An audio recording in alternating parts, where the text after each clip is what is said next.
क्या एक इंसान ध्यान और साधना से ब्रह्मांड के रहस्यों को समझ सकता है? क्या मोक्ष केवल एक कल्पना है या सच्चाई? यह सिर्फ एक कहानी नहीं, बल्कि एक ऐसा अनुभव है जो आपकी आत्मा तक पहुंचेगा। इस रहस्यमयी सफर को अंत तक देखें, क्योंकि जो सच सामने आएगा वो आपकी सोच बदल सकता है। रमेश एक साधारण युवक था, लेकिन उसके भीतर असाधारण जिज्ञासा थी।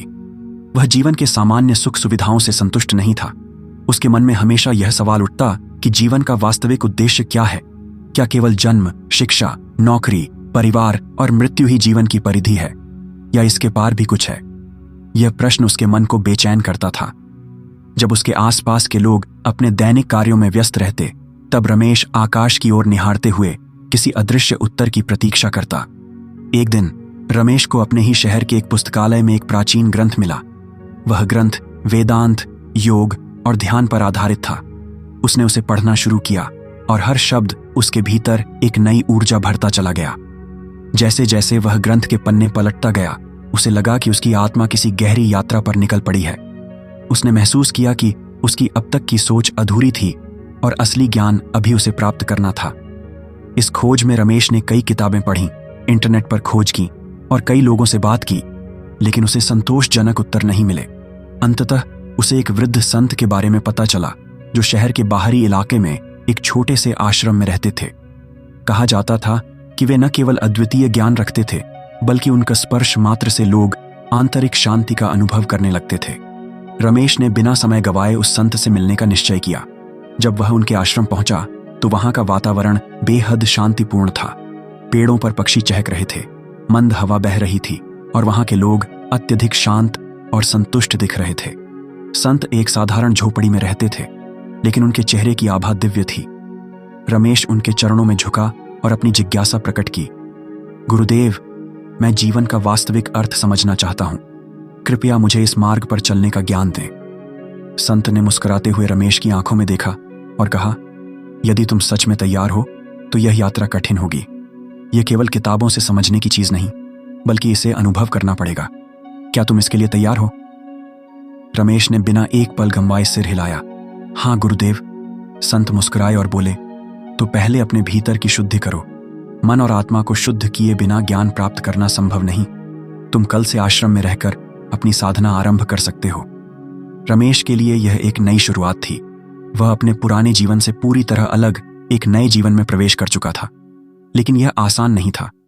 आश्रम में नियम कठोर थे। प्रातः 4 बजे उठकर ध्यान करना, दिन भर विभिन्न सेवा कार्य करना, सीमित भोजन ग्रहण करना और रात्रि को स्वाध्याय करना, यह सब रमेश के लिए नया था। पहले कुछ दिन उसके लिए बेहद कठिन रहे।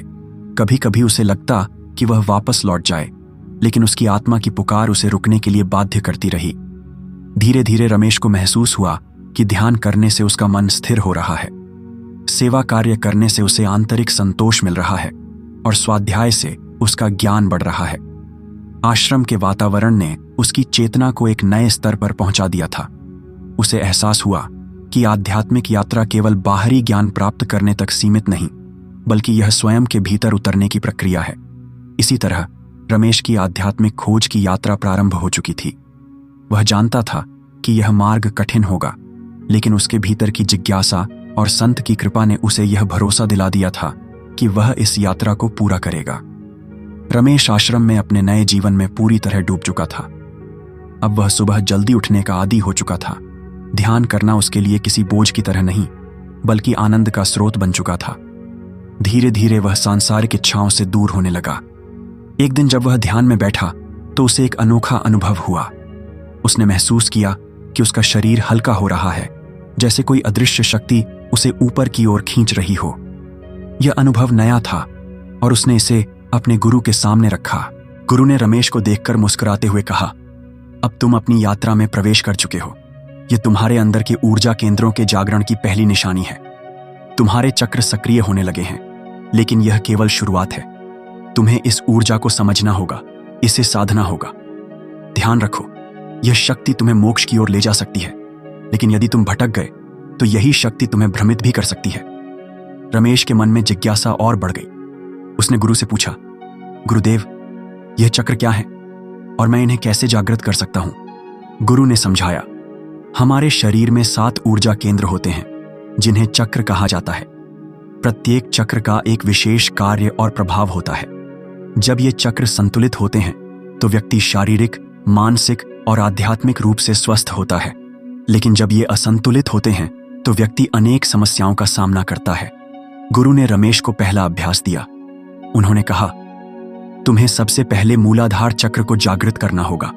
यह चक्र तुम्हारी जड़ों से जुड़ा हुआ है, तुम्हारी स्थिरता और आत्मविश्वास का आधार है। इसके जागरण के लिए तुम एक विशेष ध्यान विधि अपनाओगे। रमेश ने गुरु के बताए अनुसार अभ्यास शुरू किया। वह हर सुबह गहरे ध्यान में जाता और अपने मूलाधार चक्र पर ध्यान केंद्रित करता। कुछ दिनों तक उसे कोई विशेष अनुभूति नहीं हुई, लेकिन फिर एक दिन ध्यान के दौरान उसे अपने भीतर गर्माहट महसूस हुई।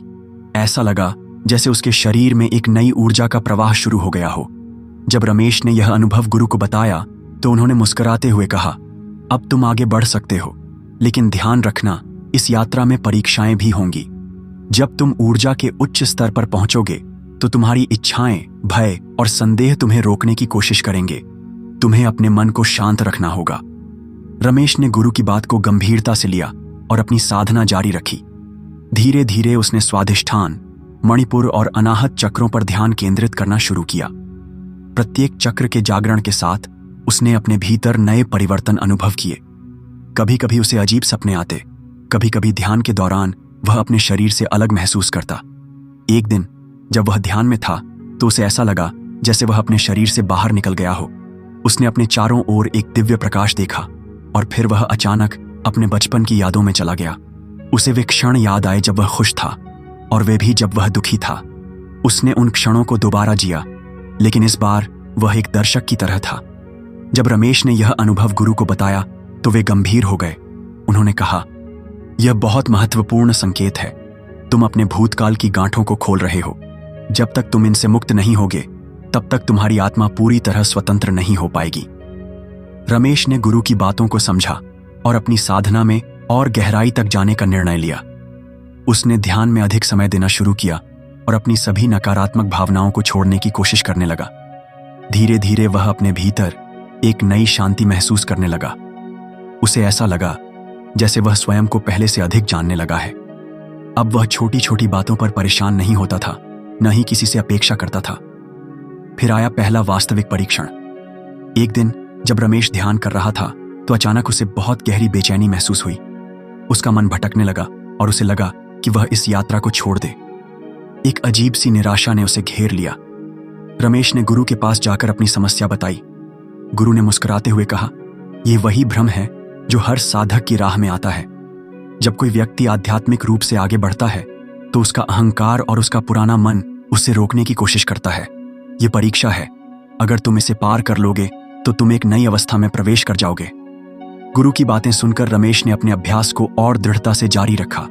उसने अपने मन को शांत किया और कुछ ही दिनों में वह बेचैनी समाप्त हो गई। अब रमेश को समझ में आने लगा था कि आत्मा की यात्रा केवल ज्ञान प्राप्त करने तक सीमित नहीं, बल्कि यह स्वयं को बदलने की प्रक्रिया भी है। वह जानता था कि यह यात्रा कठिन है, लेकिन अब वह पूरी तरह समर्पित था। रमेश की साधना अब और गहरी होती जा रही थी। आश्रम में बिताए गए महीनों ने उसे मानसिक और आध्यात्मिक रूप से पहले से कहीं अधिक मजबूत बना दिया था। वह अब आत्मा के स्तर पर बदलाव महसूस करने लगा था।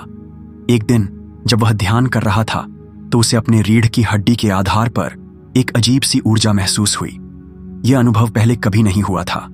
ऊर्जा गर्म और तीव्र थी, जैसे कोई सोई हुई शक्ति जाग रही हो। वह इसे ठीक से समझ नहीं पा रहा था, लेकिन उसके भीतर कुछ नया घटित हो रहा था। वह घबराया नहीं, बल्कि उसने अपनी साधना जारी रखी। अगले कुछ दिनों तक ध्यान के दौरान वह लगातार इस ऊर्जा को महसूस करता रहा। कभी कभी यह ऊर्जा उसके शरीर में ऊपर की ओर बहने लगती और कभी कभी यह बहुत तीव्र होकर पूरे शरीर को कंपा देती। यह अनुभव जितना रोमांचक था उतना ही रहस्यमय भी। उसने अपने गुरु से इस बारे में पूछा। गुरु ने रमेश की आंखों में देखा और मुस्कुराए। तुमने कुंडलिनी जागरण की पहली झलक प्राप्त कर ली है, लेकिन यह मात्र एक प्रारंभ है। कुंडलिनी शक्ति बहुत शक्तिशाली होती है। इसे सही मार्ग पर चलाने के लिए संयम और संतुलन आवश्यक है। यदि यह शक्ति असंतुलित हो जाए तो यह तुम्हें गहरे भ्रम और पीड़ा में डाल सकती है।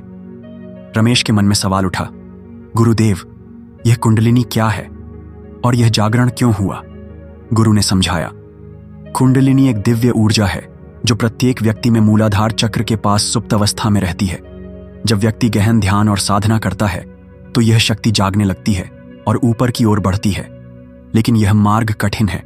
यह शक्ति तुम्हारी चेतना का विस्तार कर सकती है, लेकिन यदि तुम मानसिक रूप से तैयार नहीं हो तो यह तुम्हें भ्रमित भी कर सकती है। रमेश अब पूरी तरह समझ गया था कि वह एक बहुत महत्वपूर्ण अवस्था में प्रवेश कर चुका था। उसने अपनी साधना को और अधिक गंभीरता से लेना शुरू किया। कुछ दिनों बाद जब वह ध्यान में बैठा तो उसने अपने अंदर एक असामान्य हलचल महसूस की। उसकी सांसें तेज हो गईं और अचानक वह एक प्रकाश से घिर गया। उसने महसूस किया कि उसका शरीर हल्का हो गया है और वह किसी अन्य जगत में प्रवेश कर रहा है। वहां उसे अनगिनत रंगों की तरंगें दिखाई दीं और फिर वह एक विशाल असीम शांति से भर गया। उसे ऐसा लगा जैसे वह किसी और ही दुनिया में पहुंच गया हो, जहां केवल आनंद और प्रकाश था। जब वह ध्यान से बाहर आया तो उसकी आंखों से आंसू बह रहे थे। वह गुरु के पास पहुंचा और अपने अनुभव के बारे में बताया। गुरु ने शांत स्वर में कहा, यह तुम्हारी कुंडलिनी यात्रा का पहला वास्तविक अनुभव था, लेकिन यह केवल एक झलक है। आगे तुम्हें और भी गहरे अनुभव होंगे, लेकिन ध्यान रहे, तुम्हें इस अनुभव के मोह में नहीं पड़ना है। यह एक साधन मात्र है, साध्य नहीं। रमेश अब इस नई अवस्था को समझने की कोशिश करने लगा, लेकिन इसके साथ ही एक नया संघर्ष भी शुरू हो गया। जैसे जैसे उसकी कुंडलिनी जागृत होती गई, वैसे वैसे उसके मन में तरह तरह की भावनाएं उत्पन्न होने लगीं। कभी उसे अत्यधिक प्रेम और करुणा महसूस होती, तो कभी भीतर अनजानी बेचैनी और भय जन्म लेने लगते। कभी उसे ऐसा लगता कि वह सब कुछ समझ चुका है और कभी ऐसा लगता कि वह कुछ भी नहीं जानता। एक रात जब वह ध्यान में बैठा तो उसके मन में अचानक पुराने डर और दुख उभरने लगे। बचपन के कुछ भूले बिसरे दर्दनाक अनुभव सामने आने लगे। उसे लगा जैसे वह उन क्षणों को फिर से जी रहा हो। उसकी आंखों से आंसू बहने लगे और वह भीतर से विचलित हो गया। वह इस स्थिति को समझ नहीं पा रहा था। सुबह उसने गुरु से अपनी समस्या बताई। गुरु ने उसे शांत किया और कहा, जब कुंडलिनी जागृत होती है तो यह केवल शक्ति नहीं देती, बल्कि यह तुम्हारे भीतर के सभी पुराने घावों को भी बाहर निकालती है। यह तुम्हारे अंदर की सभी अवरोधों को तोड़ती है ताकि तुम मुक्त हो सको। तुम्हें इस दर्द को स्वीकार करना होगा। इसे भागने मत दो, इसे महसूस करो, इसे देखो और इसे जाने दो, तभी तुम आगे बढ़ पाओगे। रमेश ने गुरु की बात को गंभीरता से लिया और अपने भीतर उठने वाले हर भाव को स्वीकृति देने लगा। धीरे धीरे उसने महसूस किया कि जो दुख और भय उसे परेशान कर रहे थे वे धीरे धीरे समाप्त हो रहे थे। अब वह और अधिक शांत और स्थिर महसूस करने लगा। जैसे जैसे उसकी साधना गहरी होती गई, वैसे वैसे उसके अनुभव भी और गहरे होते गए। अब वह ध्यान के दौरान कभी कभी अपने शरीर से बाहर जाने का अनुभव करने लगा। वह देख सकता था कि उसकी चेतना शरीर से अलग हो रही थी और वह एक नई दुनिया में प्रवेश कर रहा था। उसे कभी विशाल ब्रह्मांड के दृश्य दिखाई देते तो कभी ऐसा महसूस होता कि वह किसी अदृश्य शक्ति से संवाद कर रहा है। लेकिन इन सब अनुभवों के बीच उसे यह भी महसूस हुआ कि यह यात्रा केवल चमत्कारी अनुभवों तक सीमित नहीं है। यह एक गहरी आत्म परिवर्तन की प्रक्रिया है। यह केवल शक्तियों का जागरण नहीं, बल्कि स्वयं के अहंकार को मिटाने की प्रक्रिया भी है। एक दिन रमेश अपने ध्यान में इतना गहरा चला गया कि उसे समय और स्थान का कोई भान नहीं रहा। जब वह बाहर आया तो उसे लगा जैसे उसके भीतर कुछ बदल चुका है। उसके भीतर एक अद्भुत शांति थी, जैसे वह अब किसी भी परिस्थिति में विचलित नहीं हो सकता। वह गुरु के पास गया और गुरु ने उसकी आंखों में देखकर कहा, अब तुम संतुलन की अवस्था में प्रवेश कर रहे हो। कुंडलिनी शक्ति केवल शक्ति नहीं, यह ज्ञान भी है। अब तुम्हें इस ज्ञान का उपयोग सही दिशा में करना होगा। रमेश को अब समझ में आने लगा था कि उसकी यह यात्रा केवल आत्म जागरण की नहीं, बल्कि आत्मसमर्पण की भी है। उसे अपनी कुंडलिनी ऊर्जा को केवल जागृत नहीं करना, बल्कि उसे संतुलित करना भी सीखना था। अब उसकी यात्रा का एक नया चरण शुरू हो रहा था, जहां उसे अपनी शक्ति को सही दिशा में उपयोग करने का मार्ग मिलना था। रमेश की साधना अब एक नए स्तर पर पहुंच चुकी थी। कुंडलिनी जागरण के बाद उसका व्यक्तित्व पूरी तरह बदल चुका था। अब वह पहले की तरह सांसारिक चीजों में रुचि नहीं लेता था, बल्कि उसकी जिज्ञासा और समझ जीवन के गहरे पहलुओं को लेकर बढ़ चुकी थी। उसके भीतर करुणा और शांति का एक ऐसा स्रोत जागृत हो चुका था जो पहले कभी नहीं था। उसके चेहरे पर एक अद्भुत तेज था, जिसे देखकर आश्रम के अन्य लोग भी प्रभावित होते थे।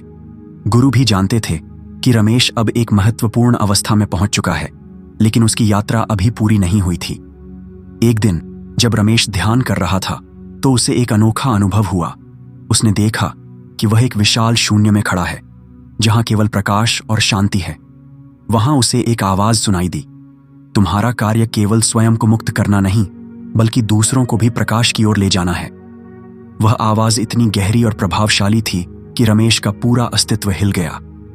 ध्यान से बाहर आने के बाद वह तुरंत गुरु के पास पहुंचा और अपने अनुभव के बारे में बताया। गुरु मुस्कुराए और बोले, अब समय आ गया है कि तुम अपने ज्ञान और शक्ति का उपयोग केवल अपनी आत्मा के उत्थान के लिए ही नहीं, बल्कि समाज के लिए भी करो। सच्चा साधक वह होता है जो केवल आत्मा की सिद्धि ही नहीं, बल्कि दूसरों की सेवा भी करता है। रमेश अब एक नई दिशा में सोचने लगा।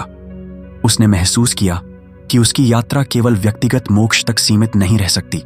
उसे दूसरों की सहायता करनी होगी, उन्हें भी इस राह पर चलने के लिए प्रेरित करना होगा। अब वह आश्रम में आने वाले लोगों से खुलकर बातचीत करने लगा। उसने देखा कि बहुत से लोग किसी न किसी समस्या से ग्रसित थे, कोई भय से, कोई मोह से, कोई क्रोध से, तो कोई अपने ही मन के भ्रम से।